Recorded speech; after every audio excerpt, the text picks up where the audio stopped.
पूरे जंगल में बर्फीला तूफान आया। जमीन लगभग 1 मीटर बर्फ से ढकी हुई थी और पेड़ बर्फ और बर्फ की छाया से बदल गए थे। सर्दियों का चरम था। अभिषेक को इस दुनिया में आए लगभग 4 महीने हो गए थे। फिलहाल दोपहर हो चुकी। दुख की बात यह है कि पूरे जंगल में भयंकर बर्फीला तूफान आने के कारण सूर्य स्पष्ट रूप से दिखाई नहीं दे रहा है। पेड़ों पर लगभग क्षेत्रीय हिमलोगों को देखते हुए यह बर्फीला तूफान पहले से ही लंबे समय से चल रहा है। अचानक किसी चीज ने एक विशाल सूखे सूखे पेड़ के नीचे की बर्फ को किनारे की ओर धकेल दिया।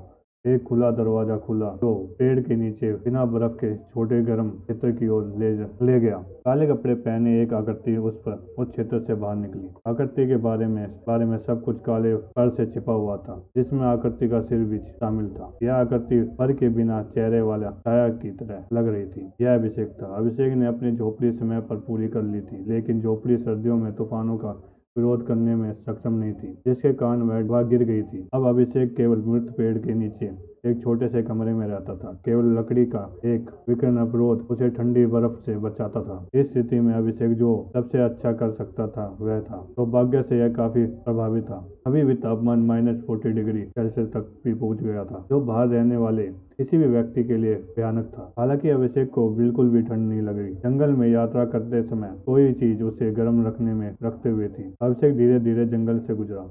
अभिषेक इसे बर्फीले तूफान में क्यों चल रहा था? क्योंकि उसके पास कोई और चारा नहीं था। अभिषेक का खाना कई दिन पहले ही खत्म हो गया था और वह बर्फीला तूफान खत्म होने का इंतजार कर रहा था। हालांकि बर्फीला तूफान खत्म नहीं हुआ। एक विशिष्ट काली छाया बर्फीले जंगल में घूम रही थी, जो देखने में एकमात्र अंधेरी चीज थी। मुझे भोजन चाहिए, अभिषेक ने सोचा। जैसे ही मुझे कुछ खाना मिलेगा, मैं परीक्षण जारी रख सकता हूँ। अभिषेक ने अब तक कई बार जंगल में मुखिया और बुलाया था और वह कुछ हद तक उसके बारे में भयानक अनुभवों का आदी हो गया था। साथ ही अभिषेक की तलवारबाजी भी काफी बढ़ गई थी। अभिषेक ने तलवारबाजी पर कोई निश्चित परीक्षण नहीं लिया था, लेकिन उसने लगातार विभिन्न प्रकार में हमलों और चालों का परीक्षण लिया था जो वह कर सकता था। जब तक कि उसकी हरकतें अधिक तरल, तेज और अधिक शक्तिशाली हो जाती, उसकी युद्ध से बढ़नी चाहिए। अभिषेक को नहीं पता था कि उसकी हरकतों में कोई कमजोरी है या नहीं, लेकिन उसने सुधारों का कोई रास्ता नहीं था, भले ही उसमें कमजोरी हो। जीव इतने बुद्धिमान नहीं थे कि अभिषेक की हरकतों में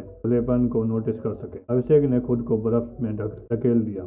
हालांकि वह बिल्कुल सीधा नहीं चल रहा था। बर्फ पहले से ही बहुत अधिक थी और अभिषेक ने बर्फ को आश्रय के रूप में उपयोग करने का निर्णय लिया। उसके कारण अभिषेक नीचे मृदा में चला गया, खुद को कहीं भी नहीं दिखाया। वह शिकारी की तलाश के लिए कभी कभार अपना सिर बर्फ की चादर से उठाता था। अभिषेक हमेशा रात में जंगल से होकर यात्रा करता था, क्योंकि उसे गुप्तचर की आवश्यकता थी। दिन में अभिषेक का शिकार उसे दूर से देख लेता तो और भाग जाता। अब यह कोई समस्या नहीं थी। अभिषेक का शरीर भयानक रूप से शक्तिशाली हो गया था और उसे अपने सभी उपकरणों के साथ भी 50 से 60 किलोमीटर प्रति घंटे की रफ्तार तक पहुंचने में कोई समस्या नहीं हुई। अब दिन का उजाला उसके लिए नुकसान के बजाय फायदा था। हालांकि एक और कारण था कि अभिषेक ने दिन में यात्रा नहीं की। शक्तिशाली शिकार इसके दिन में समय से क्या लेना देना? अधिकांश शिकारी रात में शिकार करते हैं। क्यों? उन्हीं कारणों से जैसे अभिषेक ने रात में शिकार किया था। अपने शिकारी को पकड़ने और भागने के लिए उसे गुप्तचर की आवश्यकता थी।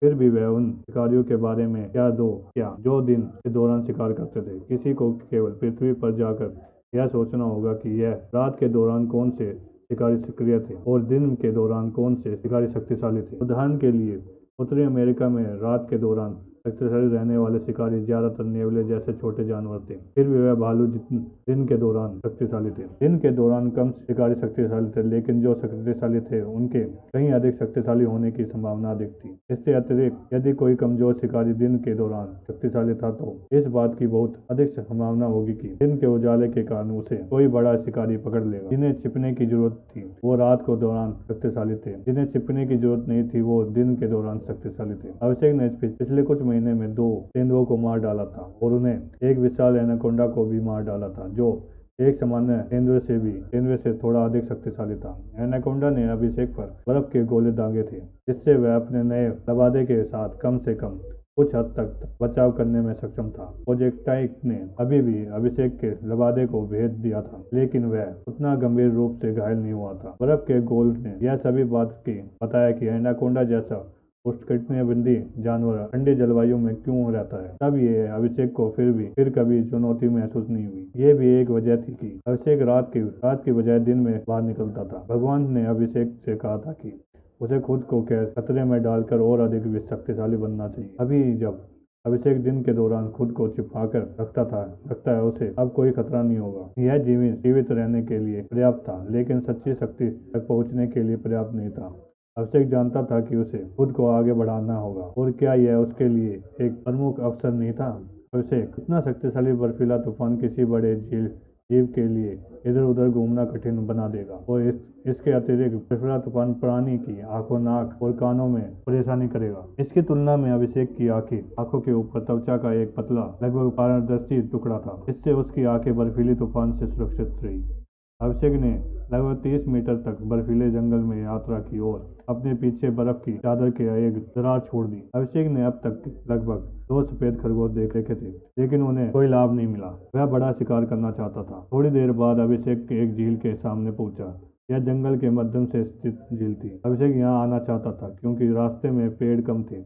यदि कोई चीज जमी हुई झील के पास जाती है तो अभिषेक उसे देख पाता है। झील लगभग 1 किलोमीटर चौड़ी थी, जिससे यह न तो छोटी थी न ही बड़ी। हालांकि अभिषेक झील के जितना करीब गया उसे उतनी ही अधिक ठंड महसूस हुई। क्या तापमान गिर रहा है, अभिषेक ने सोचा। यह अभिषेक झील के किनारे पहुंचा तो उसे ऐसा लगा जैसे तापमान 20 डिग्री और गिर गया है। क्या हो रहा है, यहाँ इतनी ठंड क्यों थी। जैसे ही अभिषेक ने झील के किनारे और देखा, उसे अपना उत्तर मिल गया। झील के बीच में 2 चीजें देखकर अभिषेक ने अपनी आंखें सिकोड़ ली। एक चीज ऐसी थी जिसका वर्णन करना कठिन था।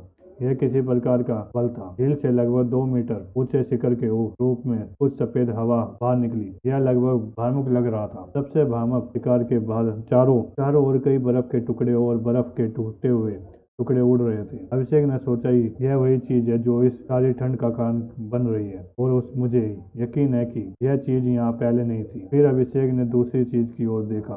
वह चीज थी। दूसरी बात क्या थी? एक बर्फीला भालू। एक बड़ा, सचमुच बहुत बड़ा था।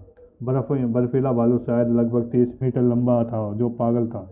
वह एक हाथी की ऊंचाई थी। इस चीज का वजन शायद कई टन था। अब तक अभिषेक ने जानवरों को प्राणियों के प्रति कुछ प्रकार के भाव विकसित कर लिए थे। यह प्राणी कितना शक्तिशाली महसूस करता है, एक पीछा करने वाली से कहीं अधिक शक्तिशाली, बर्फीले एनाकोंडा से भी अधिक शक्तिशाली संभव है, उस विशाल छिपकली से थोड़ी कमजोर जिसे अभिषेक ने अपने पहले दिन पहाड़ों के पर देखा था। हाथी से कहीं अधिक कमजोर। भालू शिखर के पास सो गया। यह शिखर संभव कुछ ऐसा छोड़ता था जिससे बर्फ कवच वाले प्राणियों के लिए अधिक शक्तिशाली बनना आसान हो जाता था। मुझे नहीं पता कि मैना के प्रकार किस प्रकार के होते हैं या नहीं, लेकिन अगर होते तो यह संभव आइस मैना केंद्रित होता। अभिषेक ने अपने आसपास थोड़ा ध्यान से देखा और उस झील के चारों ओर कुछ हड्डियां बिखरी हुई मिली। मुझे लगता है कि बर्फ से जुड़ा रहने वाला लगभग सभी जानवर इस शिखर के ओर आकर्षित होते हैं, लेकिन इस भालू ने शायद खूनी लड़ाई जीत ली है। अभिषेक को वह विशाल छिपकली याद आ गई जो उससे अपने पहले दिन देखी थी। छिपकली ने बेसिस में घूमने की हिम्मत नहीं की, लेकिन इस भालू ने प्रवेश कर लिया। फिर भी यह भालू उस छिपकली से